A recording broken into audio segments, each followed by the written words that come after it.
Ayan ang Pinipilit ayaw mo. ni Daddy yan. Pinipilit mo yung gusto mong mangyari. Sinabi na nga sa'yo eh. Ayaw mo tanggapin yung katotohanan. Sabi ka lang, sabi gusto ni Daddy to, yung trabaho niya, aralin nyo. Hindi nga daw niya gusto eh. Kasi nga, ayaw niya nang napapahiya. Kahit tawagan ko si Tito Kitch ngayon, sasabihin niya hindi basta-basta ang trabaho ni Daddy to. Alam niya, kasi Pinipilit mo pa rin. nahirapan nga siya. Pinipilit mo pa rin. Pilit. Alam mo kaya niya pinipilit.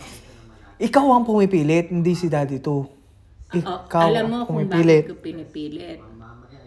Sino ang magdadrive sa kanya? Matanda na, malabo ang mata. Me, si Daddy to, ang lakas-lakas. Ah, Ang lakas-lakas ni Daddy to. alam ko, kaya inaabuso niyo naman. Ba't mo inaano na sino Inaabuso magdadrive niyo sa kanya? naman. Ha? Ha? Hindi namin inaabuso. Naabuso niyo. Ang sabi ko, kaya nga kakausapin ko mamaya si Daddy to. Kasi nga, hindi ko maintindihan kung kailan ako mag-aanit ng trabaho. Sabi nga niya, May visitors talagang bisita nga ako eh. Visitors visa nga ako. Ang sabi sa akin nung last na tinatrabahuan ko, why are you applying with visitors visa? Get a residency visa first for getting a visitor visa. A job, ha? o diba, pinapaghanap ka. Kasi, Sabi, mag-residence visa daw ako, hindi pinaghahanap. Nag-residence visa daw ako, tsaka ako bumalik sa kanila. babalik ka sa kanila ng 14 hours. May, ayoko nga bumalik dun, kaya nga ako nakinig sa'yo eh. Ano ba? Eh di ba may pinapasok sa'yo si kuya mo? Saan? Wala rin. Hindi.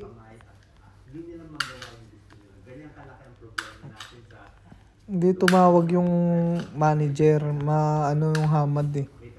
Dapat yung main muna pupunta doon. Tatawagan. Eh, hindi tumawag. Di, walang magawa. Kahit gusto ko nung nandun sa Alcor. Kasi yung ginagamit mong telephone number sa akin yun. Ba't mo naman dinugtong doon? Eh. Hindi ko naiintindihan kung Hindi. bakit ipinipilit. Ako rin, di kita naiintindihan. Ba't mo pinipilit ang mga bagay na gusto mo? Na walang connect. Hindi kita maintindihan. Tapos magagalit ka. Kasi ayoko makinig ka sa mga sabi-sabi. Hindi ako nakikinig sa mga sabi-sabi. Rektahan ako nakipag-usap. Ikaw ang nakikinig sa mga sabi-sabi. Hindi ko alam kung saan mo napupulot. Di ba sabi-sabi yun ng kuya mo? Na maghintay ka, antayin ka, tawagan. Nung in-applyan niya ang kaibigan niya. Me, anong kaibigan? Walang kaibigan yung boss niya yun. Yung kaibigan ni Ice. Di ba? Kaya nagtagal tayo. Hindi. Eh, lumakad ka dyan, meron diyang Nagka-apply pa rin ako noon. So sabi mo. meron diyang tennis. Kahit nga lumakad ako dyan, sabihin sa akin, ano to? Wala kang visa. Paano kita i-apply dito? Visitor visa to. O, di ba sinabi ni boss, will try. Kaya, Sabi nga ni Daddy, wag daw akong maniwala dun eh. Kaya nga ako nalilito eh. Laging in love, mga lovers, ang daming partner, laging nanliligaw, nagchat-chat, ipatama. alam mo, si boss, kapag may pera yan, madaling kausap. Wala palang customer, maraming pagawa na bangka dito nagsara dahil nga sa alam mo yung nangyari, di ba? Naalala ko na yung boyfriend ko, yung girlfriend ko, naalala ko perfume. Pero, faithful pa rin siya kay boss. Pumunta ako sa Kasi, alam niya, kapag ka nagkapera yon at may ginawa, ang ilong. mabibigyan siya. mabuting, masamang amoy. Yung lahat ng dapat bayaran, babayaran. Ano gusto mo sabihin, Mi? Meron kang mga Ang gusto kong sabihin, so yan. manalig ka lang sa Panginoon.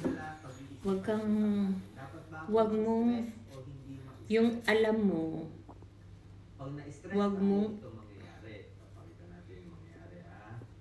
Okay, let's say may magnanakaw. Stress siya. huwag mong i-ano yung iyong Stress siya.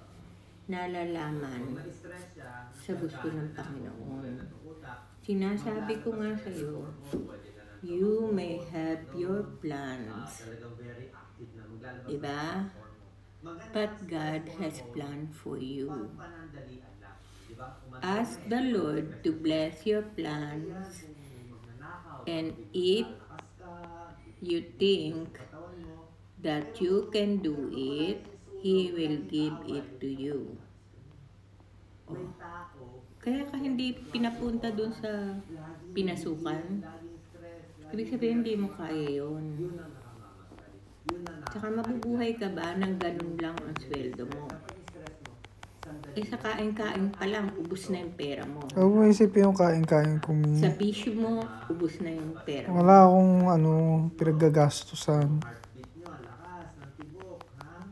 Tapos ang mangyayari, ang tawag Wala kang pinagagasusan. Eh yung luho mo ng paggamit-gamit lang nung napakaraming mga kung ano-ano sa katawan eh. Hindi mo maintindihan kung saan kukunin natin. Parang, Ha? nasaan? Kailan ko na naman inano yun? either or. Fight, flight, or tackle. Every week ko ba binibili yun? Hindi ka nga marunong magtipid eh. Every week ko ba binibili? Hindi pala ako marunong magtipid. Eh ano to? Sumigaw ng sunog-sunog. Ano? Oh, di ba? Magkano nga to? Oh, tanongin mo sarili mo. Magkano nga sa tingin mo, May? Magkano to? Tanongin mo ba? Hindi naman ano. Tapos sabihin mo, bigyan ko. Bisikleta ng ano? Eh sabi mo huwag kong gamitin yung bisikleta. Kasi hindi yun sa'yo. O di ano gagamitin kong bisikleta? Hindi mo pa nang gumamit. O di napagod ako. Hindi mo pa yun. Eh, paano kung nasira? Tumulong ka. Ano yung gagawin mo? Nasira na ba? Aantayin mo pa. Nasira na ba? O di ba by the time na nun? Ganito anak ha. Kung ikaw halimbawa ang may bisikleta, Hindi na makasagot. Yes, no, hindi naman. ipapahiram mo ba? Oo. Parang magulo ba? Ha? Hindi ko ginagamit eh. Disorient. Ipapahiram mo ba? Oo. Ayun yung sa, Sino ba namang di magpapahiram? yung sa kuya mo na nando sa ano, ba't ayaw mo linisin? Para may nagagawa ka. Linisin yung Bisikleta ano. dun. Yung nando sa tabi. Mi, yung bisikleta na yun, kulang yung lakas. Kulang yung lakas. Mi, hindi mo kasi alam yung mga bisikleta eh. Kulang yung bilis. Yung bilis nun, 5 padyak ko, 1 padyak nung ginagamit kong bisikleta. At least nagagamit ni Sisley pang exercise. Oh, may isa pa dun. Oh. 10 yan ah. 10, eh 2 na lang nandyan. 2? Hindi ka ba nagbibilang? Yan. Hindi makahinga. Umalis ka na nga dito sa harapan ko, hindi na ako manalo-nalo sa'yo. Eh, ba't gusto mo manalo? Kasi gusto ko sinusunod ako. Yan o, sinasabi dyan, ang nai-stress kasi Kung paano tayo iiwas sa Gusto mo, yung mga ano, gusto mo lang pala manalo. Lumabas rin yung totoong ano mo. hindi makasunod. So, tandaan niya. Ang mga Maging kabataan, totoo ka kasi pati ang mga reasonable. kabataan ngayon, Be hindi makasunod. reasonable. Lalaki dyan, mga babae, very active ang magdala niyo sabihin. Sobra Alam mo mami yun? Be reasonable. na konting ganyan. Sabi mong walang magamit si Sisley. 10 yung bisikleta. Eh, hayaan mo na lang nakatiwangwang kaysa wala kang ginagawa. Ano naman nakatiwangwang yung ano? Ayun yung bisikleta na ginagamit ng kuya mo dati. Eh, pwede mo namang gawain. May sinabi ko nga hindi ko nga gagawin yun kasi ang 5 padyak nun isang padjak nung ginagamit ko. Ang gusto kong sabihin, Kaya ba't ko gagamitin yun? bakit hindi mo gawain? Bakit ko nga gagawin eh? Para may nagagawa ka. Yun Bakit ko nga lang. gagawin? Eh, Para kung hindi ka walang naiinip. kwenta yun, E di ibenta mo. ba't ko bibenta? Sabi mo bawal magbenta. Ang gusto kong sabihin nga, di ba? Nagbibili yan si Ice. Hindi ako nagbebenta ng gamit mo, hindi ako marunong magbenta. Hindi ko gawain yan. Dapat lang, kasi O di ikaw magbenta. wala kayong binili dito. Kung nakaisip mo yun. Dapat ipamigay, wala kayong dapat benta, wala kayong dapat Eh, ba't mo ko tinuturuan magbenta? Tuturuan mo magluto. Huwag na, hindi na kita tuturuan kasi magkaiba tayo ng relihiyon. Hindi ako mananalo sa'yo. Kung nanay mo tingnan mo nga, may channel daw siya. Yung channel niya. Sino may habang sa amin yung channel niya? Ito ang panlaban sa stress. Hinga lang sa malalim. Hinga, bilang na 4. Hindi na tayo nagkausap ng maayos. Ikaw kasi hindi nga, Gusto kong hindi kausap tama ka ng yung maayos para maturuan ka kung ano dapat gawin. Hindi mo ako maintindihan. ginagawa Ewan mo. ko. Gusto mo lang makipagtalo. Ewan ko, hindi ko anak talaga Sabay tayo lahat. maano. Ginawa niyo to, sabi niyo, naku, na-relax ako. Ganito, sabay tayo Pinakaisap na kita kay boss. Sabi niya, will see. Ibig sabihin ng will see, kapag mayroong pumasok na nagpagawa, talagang i-hire ka niya. Ayoko nga doon. At may ginawa ka masama? Hindi, wala. Ayoko nga eh. Bakit? Kasi alam ni boss na yung telephone mo, akin. Hindi. lalo ka na nervousin. Mabagal. Maganda in 30 seconds. Kasi alam niya yun eh. Ang isang ginagamit nila eh. Kasi pag tumatawag kay daddy. Pag nanonood kayo sa akin, ganun lang. Kaya isa pa sira ulo yan si Simon. Exhale. Nawala na yung nervous nyo, di ba? Nababawasan na. Bakit? Yan Simon at saka yung si Aaron. Bakit nawawala nervous? Pamangkin ni Mon si Aaron. Kaya pag nagkakakwento ka, Pakiramdam mo. siguraduhin mo lang na hindi mo kami Pinofocus mo sa Wala, Mi. ipinapakita. Hindi naman ako, Dahil- Gawin nyo to, heart ikaw lang naman Marunong nakakahiya kami eh. mahiya. blood pressure mo, bumababa na. Okay? Pati shoulder mo, ma-relax na. Sandal, relax. Basta alam namin na tulungan kami ni Edward pagpunta dito. Kasi siyang nandito, boot boy siya dati. Dahil sa katatanong kay daddy kung ano gagawin sa bangka, natuto siya, kaya nagustuhan na din siya ni ang hari. Exercise. Kahit kumakabig lang din, kahit kumakabig siya. Kaya parehas lang kami may Mamatay, walang mangyari ano, sa'yo. Deep breathing, isipin ang lugar. may Mag-pray.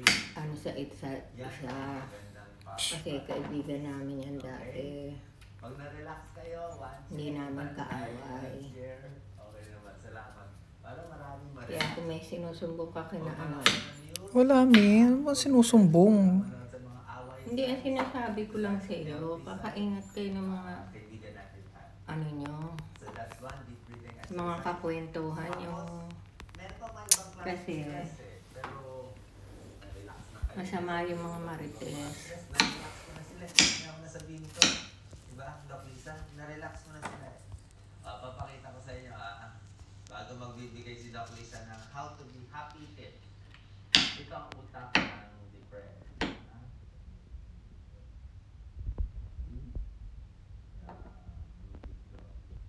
Malungkot siya. See? Tingnan mo, Huwag pag na. sinabi ko, lalo ka maglaro. Hindi ako naglalaro! Yung mga depressed kasi hindi Lalaro ako yan eh. Stress ako eh. lang. Meron.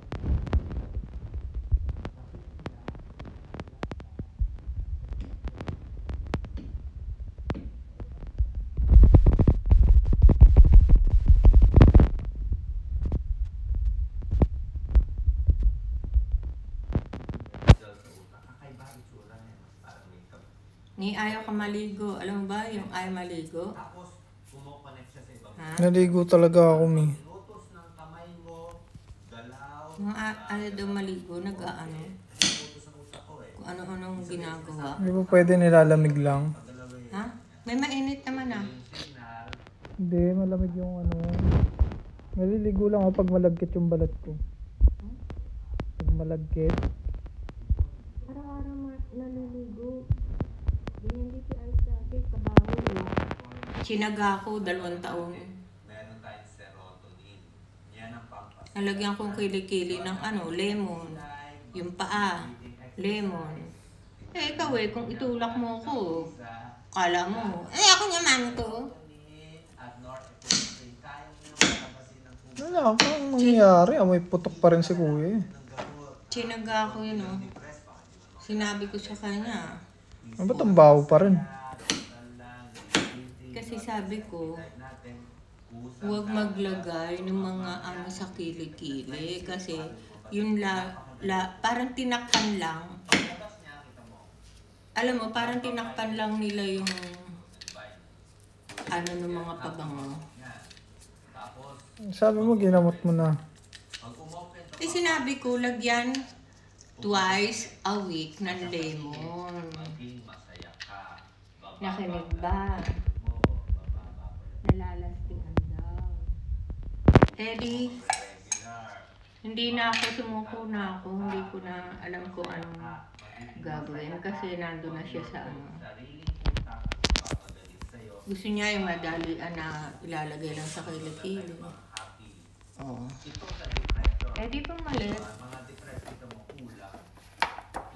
Eh ikaw, nanungula ka pa pag ginagawa ko yung ano mo. Hindi kulay red, naging black. Ayaw Maganda mo. ba yun? Kaya, wala. Malungkot.